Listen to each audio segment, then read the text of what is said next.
mfata aba pioneers bahakana iki giciro nk'uwo mwana ndetse bamwe bakaba barageze ku rwego rwo gupfa imyumvire kugeza n'ubwo bazahara imyumvire bakaba bageze ku rwego rwo kugurisha payi ku mafaranga 750 igihumbi biterwa bahereye no kuri 300 y'amanyarwanda kandi baribwa ibihumbi na 314 n'ijana na 59 by'amadolari y'Amerika ubwo mu manyarwanda ku giciro kiriho ubu ni miliyoni zirengaho 300 ako bazarira baziyahura bazarwara depression wavuze buri ikihebe kirarira buriya mbibona nk'ubwihebe ikihebe rero buriya niyo cyari ubona ko kitarize kuko nubundi kiba cyarihebye nubundi amarira y'ikihebe ntago nyabona nk'amarira hari amarira ubona ko ari amarira hari n'amarira uvuga uti tu arigiza nkana nubundi aba yarapfuye cyokora ubwo uko bazifata nanjye sinkuzi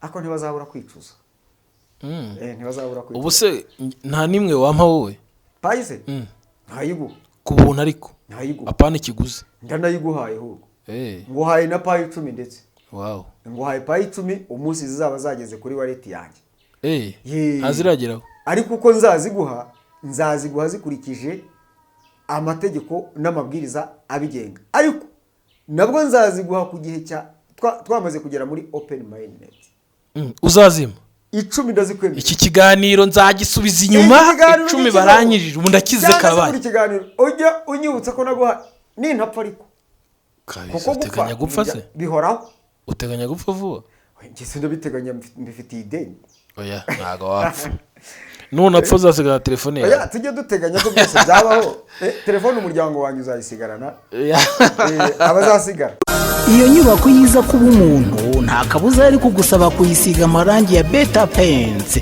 kuko ari yongerera agaciro nayo ikaguhesha ishema mu bandi ngaho rero yibere mu kimbo umurimbo wayo ubushinge Beta Paints uruganda nyarwanda dukesha amarangi yuje ubuziranenge aryoshya aho dutuye naho dukorera hari ay'amazi n'ay'amavuta nka Silk Vinyl, Weatherguard, Fast Dry, Epoxy, Wallmaster n'andi adakangwa n'imihindagurikire y'ikirere dufite nasigwa ku byuma no ku modoka niba hari n'ubundi bwoko bw'irangi wabengutswa ahandi duhe komande ikoranabuhanga ryacu ritunganye mu kanya nk'ako guhuya mu Rwanda kandi twihariye gukora amasitike nziza z'ibyuma n'iz'ibirahuri produit za Beta Paints murazisanga mu gihugu hose naho kurangura ni Remera ya ruguru ya gare ku Muhima hateganya na Hotel Kapi mu Gakiriro ka Gisozi hafi y'Umukindo House hari kandi ni Rubavu hafi y'urusengero rw'Abadive i Musanze ni Rusizi ariko n'uwaba ari ahandi mu gihugu hose ashaka kurangura produit za Beta Paints tuzimugezaho kandi tukamutwaza ku buntu ku bindi bisobanuro iyambaza telefone n'urubuga rwacu ubona kuri screen yawe Beta Paints best quality best price good services kunzi bihumure TV sanaringihera bakunzi bihumure TV mwaramutse mwiriwe Imana ibamugisha ndabasubuje cyane nge ndikuzo Emi tugarutse muri kagace k'amakuru yacu yibivuga ariko turibuze kwibanda mu bukungu ndi kumwe na Muzehe Tito waramutse naho neza yasi gitondo cyiza rero kuri twese reka dushimire abantu bose bakoze subscribe ku Ihumure TV no turayikora uze kuyikora kugira ngo tugire byinshi tugarukamo birumvikana turifuza ko abantu batera imbere twibanda mu iyobokamana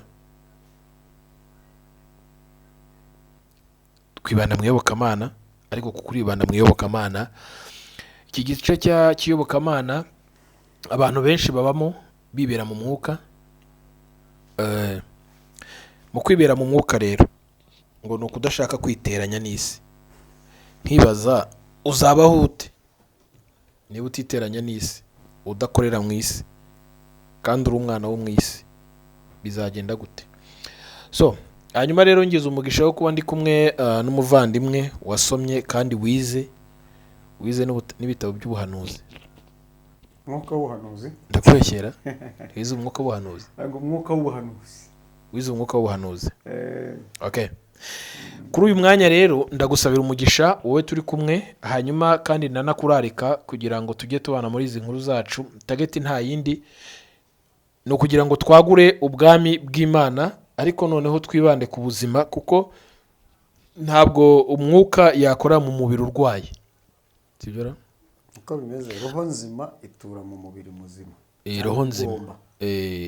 Umubiri muzima rero n'utarwaye n'uwariye n'uwabonye ibikenewe byose kugira ngo ubeho. Ibyangombwa byose by'umubiri. Ibyangombwa byose by'umubiri. Okay. Nizere ko mumeze neza rero. Umaze iminsi waragiye mu Butara, mu Mutara epfo bameze bate muvandi? Kujya buriya bahita mu Mutara. Kera hitwaga mu Mutara. Ariko ubu ni Burasirazuba. Mu karere ka Gatsibo. Ngize ngo warubyanze. Ngize ngo warubyanze. Aha. Yes. Aha uyu munsi rero amakuru mashya kuri Pi.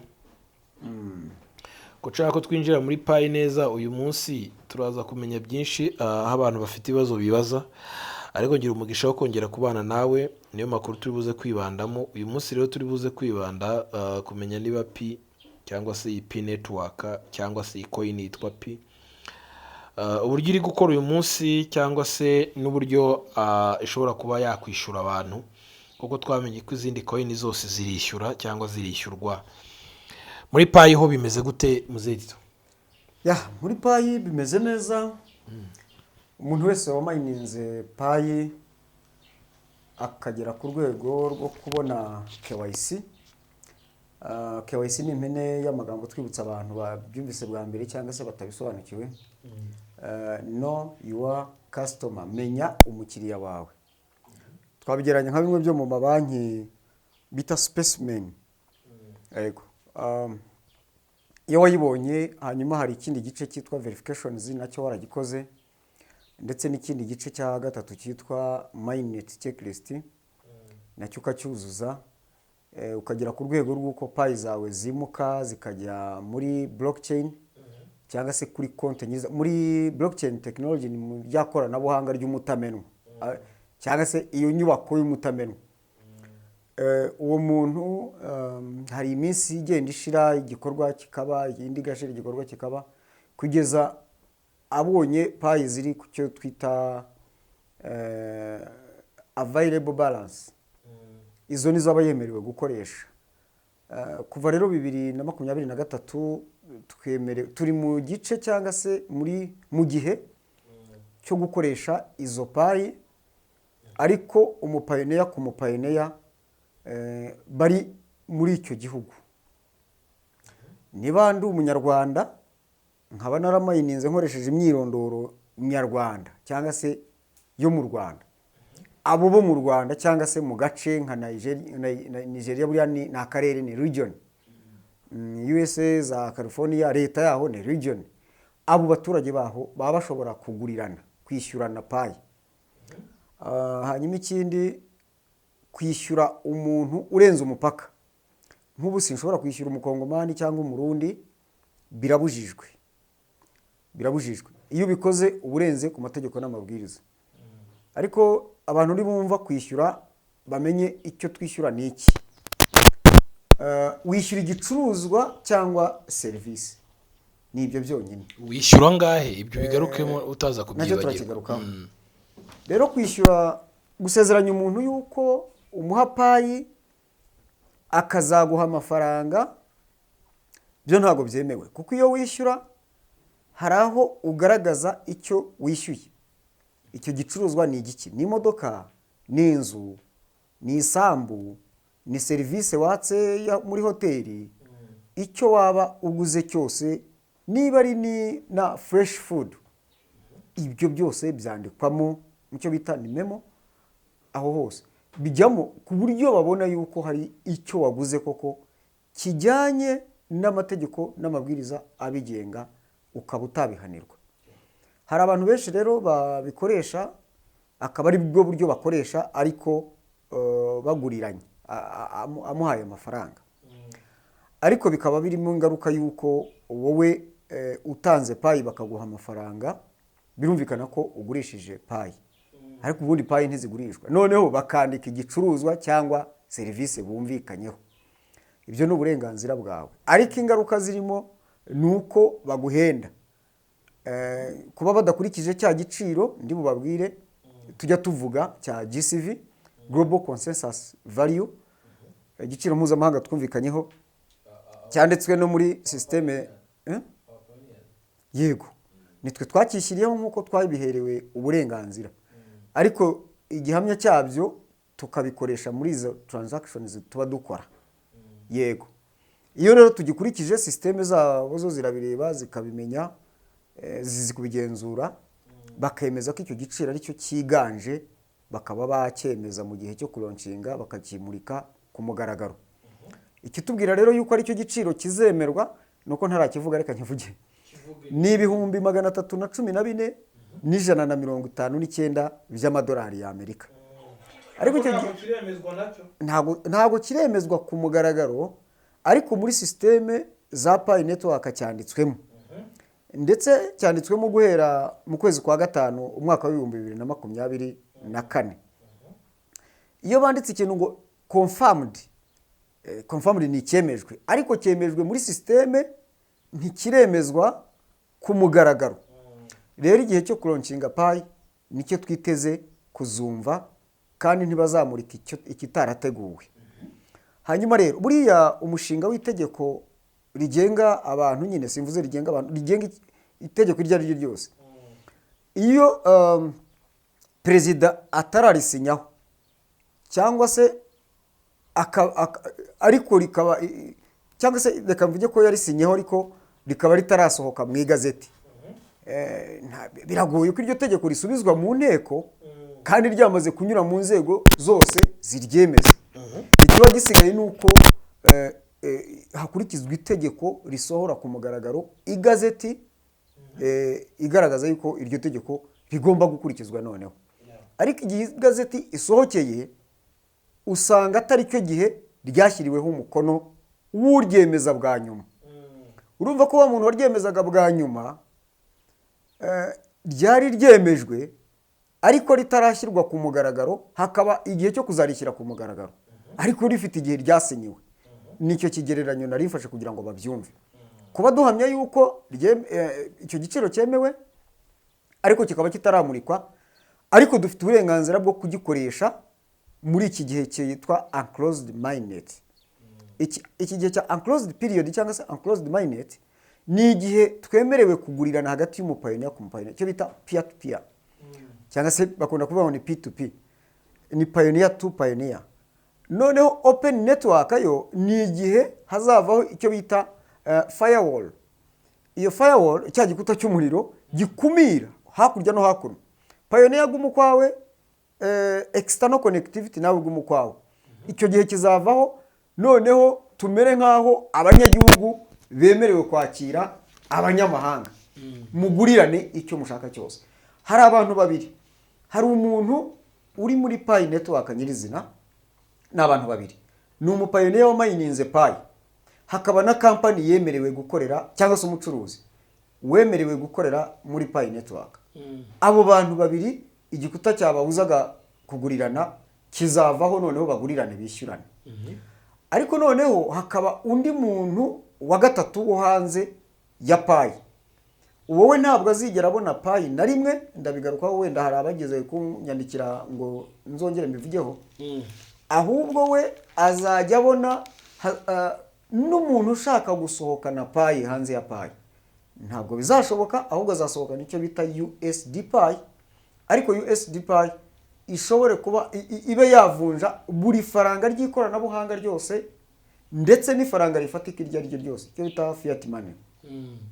Icyo gihe umuntu uzaba ufite USD Pi azaba ameze nk'umuntu ufite Pi, nibyo twageranyije nk'impapuro mpesha mwenda cyangwa se ni ikimenyetso cy'uko umuntu ufite USD Pi afite Pi. Icyo gihe urumva azaba ahagaze neza, kandi USD Pi imwe izaba ifite agaciro k'idolari. Nibyo nubwo bitaratangazwa, ariko muri systeme za Pi biranditse yuko 1 USD Pi paid to $1. Icyo ntabwo tugitindaho. Ubu rero umuntu yemerewe, ndarikoresha iryo jambo ko yemerewe, kuba umupayiniya ku mupayiniya yakwishyura Pi ukamuha igicuruzwa cyangwa serivisi akwishyuye Pi. Ubwo ni ku bapayiniya ubwabo. Ariko babirengaho bakagurirana akamwishyura amafaranga, ariko mu myandikire y'ikiguzwe bakandikamo igicuruzwa cyangwa serivisi. Ibyo rero barabikora, gusa nyine no kubikorana amakenga bitazabagiraho ingaruka naho ibyo kubabuza byo ntabwo byashoboka. None wabwira umuntu ngo nturire kandi hari impamvu ituma arira? Abantu bemerewe kugurisha ndetse n'uburyo bwo kubikora burateguwe, ni ibintu byateguwe ubona ko babizi kuko abantu barashonje cyane.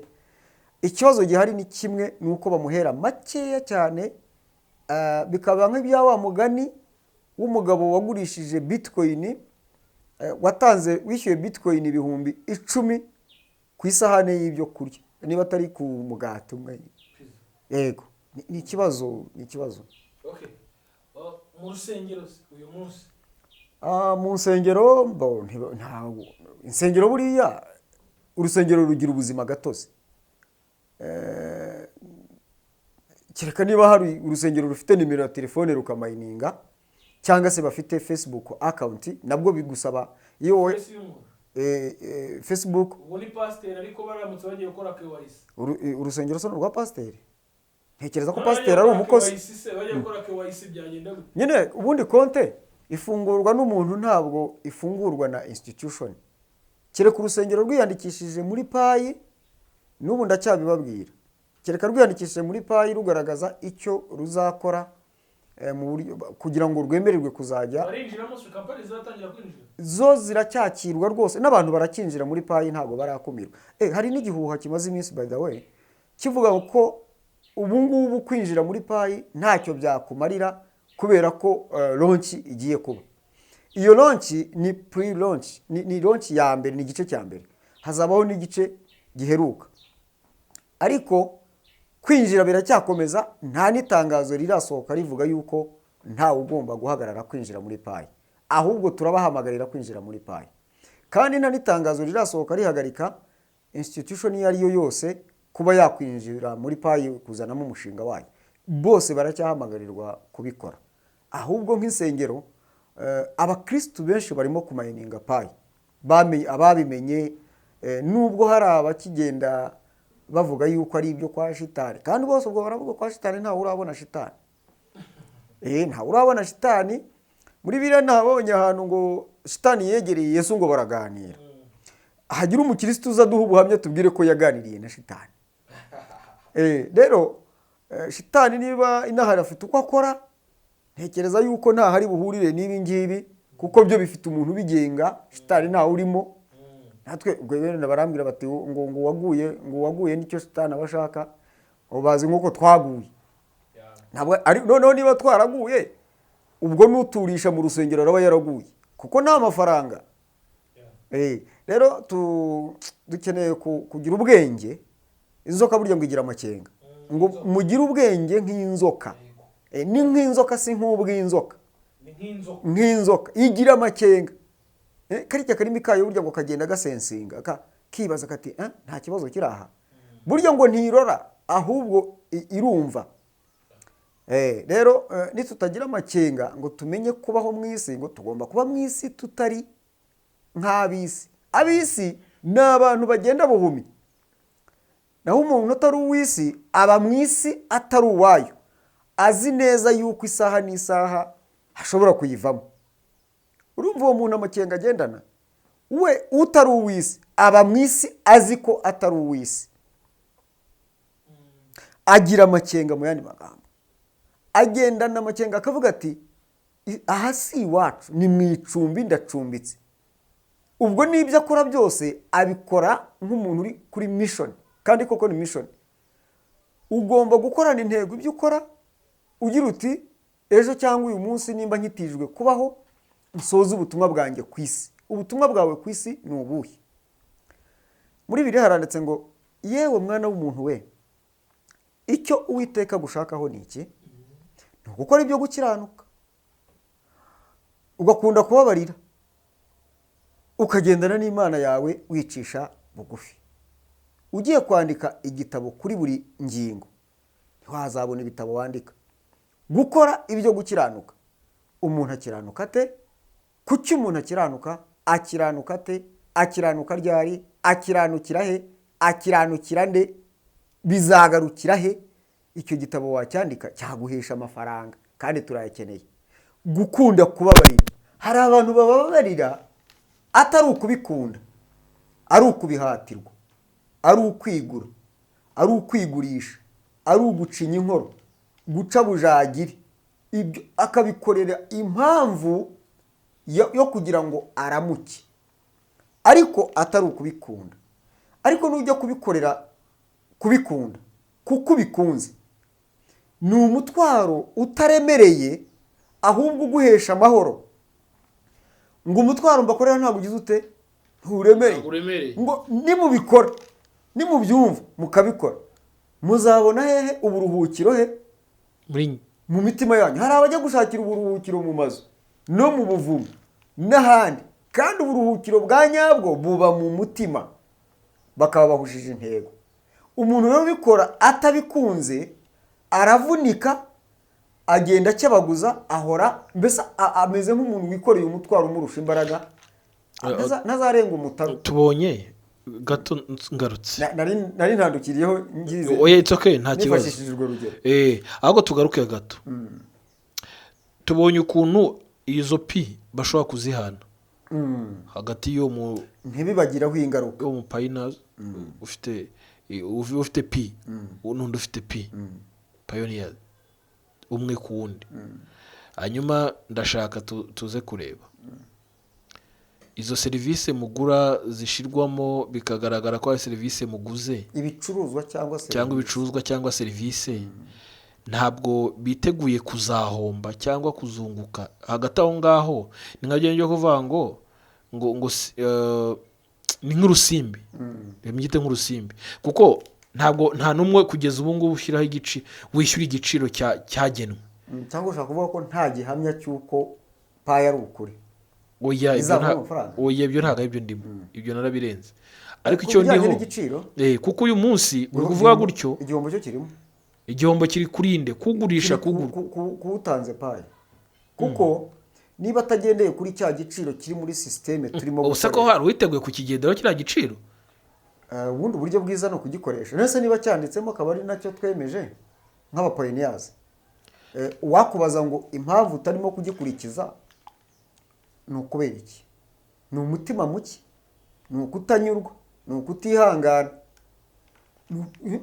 ibintu nk'ibyo. Ibyo rero reka mbyite ngo ni ubupfura buke, ariko uravuga uti birandeba ko ari ibyanjye. Umugabo ngo yagira gutya akikokora mu zuru akarya, bati se wa mugabo wo kurya ikimyira aturi mu rwe ko arya icyo ashatse. Urabyo ni ikibazo. Rero umuntu uvuga atyo ni wa muntu uzasangana n'ubwangamugayo, ari wa muntu wanga umugayo, wa muntu utihangana, ni wa muntu utareba kure, ni mfike umpaye. Ibiro nibyo tubwira abapayiniyazi ngo mwe guhomba mutazacibwaho umugani nka wa wundi wa mugabo wo muri. Ngo ntiyaba ari inyangamugayo, ngo ari inkundamugayo. Yaba ari inyangamugayo si yugiye. N'ubwangamugayo. Ako kantu gakate. Uwe ntago nagakata. Ni ugukosora, ni inyangamugayo. Ni inkundamugayo. Ni inkundamugayo. Burya amagambo yacu nayo harimo ayo twita kugira ngo bamenye ko ikinyarwanda gikomeye. Ayo twita inshoberamahanga. Okay. Rero abantu turabagira inama bareke gutanga payi zabo, ntagira ngo umuntu ntagira ngo nukumurengera. Ntabwo twinjira mu buzima bwabo, ahubwo umupayine wese wumva iki kintu yumve ko ni inama tumugira kugira ngo ye kuzicuza igihe azaba abonye agaciro payi zaba igize. Nk'uko uyu munsi bitcoin, ejo umuntu yangishije impaka ngo bitcoin iri hasi cyane, turareba ashyira muri telefone yasanga uwo munsi ihagaze agaciro k'ibihumbi 99 by'idolari. Ibihumbi 99 by'idolari ku giciro cy'idolari hano mu Rwanda birakabakaba cyangwa biragera muri miliyoni 140 z'amanyarwanda. Bitcoin imwe yasetse aratembagana, ndabuze gwese kuseka se kandi ubibonye. Abantu baracyafite gushidikanya gukomeye ku giciro cya payi. Abantu bazahaye imyumvire kugeza ku rwego rwo kumva ko ibintu ari byiza cyane ku buryo atabikwiriye. Nigeze kubwira abantu ako kantu uvuze ni nako nakabaye ntindaho. Ibi bizagenda nuko abantu barwaye mbere y'uko barabivuze ngo wigeze ugira, ariko buriya ni hari abantu bazakomeza kuvuga ngo ibintu ntago bidukwiye, si ibyacu baratubeshya bigendeye ku giciro cy'iyi payi. Murakoze. buriya umuntu warwaye akarema, njye ntabwo ndi umuganga ariko nararwaye ndanarwaza kandi n'ubu bibaho. Ugasanga umuntu yararembye ku buryo kumuvura bigorana. Njya kubaha ingero ebyiri. Umugabo yararwaye bagera n'ubwo bamujyana Faisal, ariko bagiye basanga indwara yarwaye ni indwara y'imirire idahwitse. N'umuntu yari yaragiye muri cya gice cy'abantu bitwa abatampera, agira ibintu yanga kurya bimugiraho ingaruka ku buzima bwe, arazahara kugeza ku rwego rw'uko babonaga ko ashobora gupfa, ariko igihe cyose basuzumaga baburaga indwara. Yaje kuvurwa n'umuganga amuvuje isupu y'ifi, yari yaranze kurya inyama kugeza ubwo bimugiraho ingaruka. Noneho ubundi muri temperance cyangwa se mu bwirinzi bakugira inama y'uko inyama y'ifi yo wayirya n'izindi arizo bagenda batandukanye, ariko noneho hari abaza bahuhura bakubwira ko icyitwa kwica cyose rekera. Noneho umugabo baza kumugira inama yo kunywa isosi y'inyama y'ifi, nabyo arabyanga. None umugabo arushaho kuremba. Bwa nyuma na nyuma umuntu weza kumwihererana aza kwemera kunywa agasosi akanyoye karamuzura, atangira kwijajara. Kuva ubwo afata umwanzuro w'uko ifi azajya anayirya usibye no kunywa isosi. Byarangiye umugabo abaye muzima. Urundi rugero, umwana yararwaye araremba, iwabo ari abakene cyane, ariko bakaba barababyaye ari abana benshi. Noneho kunywa amata igikombe kimwe ngo bagisangiraga ari 7. Umwana no kujya mu bitaro byari ibintu bibayeho bwa mbere, babura n'icyo bamugemurira. Umuganga arabirora, aba ari we uzanira umwana amata yo kunywa. Umwana mu kumuha igikombe cyuzuye amata arakirora, ananirwa kunywa, ahubwo akareba umuganga akamwitegereza. Ariko umuganga abibonye abibonamo ikibazo. Aramubaza ati se kutanywa? Umwana ati se nyanywa yose? Umuganga ati nta kibazo. Umwana aranywa, ariko umuganga abibonamo ikibazo. Aza kwegera umwana yamaze gutuza, aramuganiriza, bagirana ikiganiro. Aramubaza ati se kuki wari wanze kunywa? Umwana aramubwira ati rero twebwe iwacu igikombe tugisangira turi 7. Urumva ko uyu mwana yiyumvagamo ipfunwe ryo kumva ko atanywa, niba navuga ngo yari afitemo n'ubumuntu, kumva ko atacura n'abadahari. Umuganga abibonamo ikibazo, ari nawe watanze ayo makuru. Urumva ko rero nje mfata abapioneers bahakana iki giciro nk'uwo mwana, ndetse bamwe bakaba barageze ku rwego rwo gupfa imyumvire, kugeza n'ubwo bazahara imyumvire, bakaba bageze ku rwego rwo kugurisha payi ku mafaranga 750, 1000, biterwa. Bahereye no kuri 300 y'amanyarwanda, kandi barirwa 314 n'$159 by'amadolari y'Amerika. Ubwo mu manyarwanda ku giciro kiriho ubu ni miliyoni zirengaho 300. Ako niko twe tugiye gusorezaho. Bazarira, baziyahura, bazarwara depression wavuze. Ajya buri ikihebe kirarira. Buriya mbibona nk'ubwihebe. Ikihebe rero buriya niyo cyari ubona ko kitarize, kuko n'ubundi kiba cyarihebye. N'ubundi amarira y'ikihebe ntabwo nyabona nk'amarira. Hari amarira ubona ko ari amarira, hari n'amarira uvuga uti tu arigiza nkana, n'ubundi aba yarapfuye. Cyokora ubwo uko bazifata nanjye sinkuzi, ako ntibazabura kwicuza. Ntibazabura kwicuza. Ubu se nta nimwe wampa wowe payise? Ntayigu ku buntu, ariko ntayigu apana ikiguzi. Ndanayiguhaye ahubwo. Nguhaye na payi 10 ndetse. Wow. Nguhaye payi 10 umunsi zizaba zageze kuri wallet yanjye. Azirageraho. Ariko uko nzaziguha zikurikije amategeko n'amabwiriza abigenga. Ariko nabwo nzaziguha ku gihe twamaze kugera muri open minded. Uzazima 10 ndazikwemera. Iki kiganiro nzagisubiza inyuma, 10 baranyirije ubu ndakize kabaye. Iki kiganiro ujya unyibutsa ko naguha nintapfa, ariko kuko uteganya gupfa se? Bihoraho. Uteganya gupfa vuba? Ngese ndabiteganya, mbifitiye ideni. Oya ntago wapfa. none apfa uzasigara telefone yawe. Oya tujye duteganya ko byose byabaho. Telefone umuryango wanjye uzayisigarana. Abazasigara. Okay, wakoze cyane. Twari tugarutse cyane ku biciro n'ibyo abantu benshi bagenda bibaza. Ngira ngo dufite gahunda yo kugenda tukora ibiganiro cyangwa udusession twinshi. Ubutaha tuzagaruka ku bantu bamwe na bamwe no kwiyandikisha n'abagifitemo induru mu kiganiro cy'ubutaha. Reka nkushimire ko umusanzu wawe. Wakoze cyane bakunze b'Ihumure TV.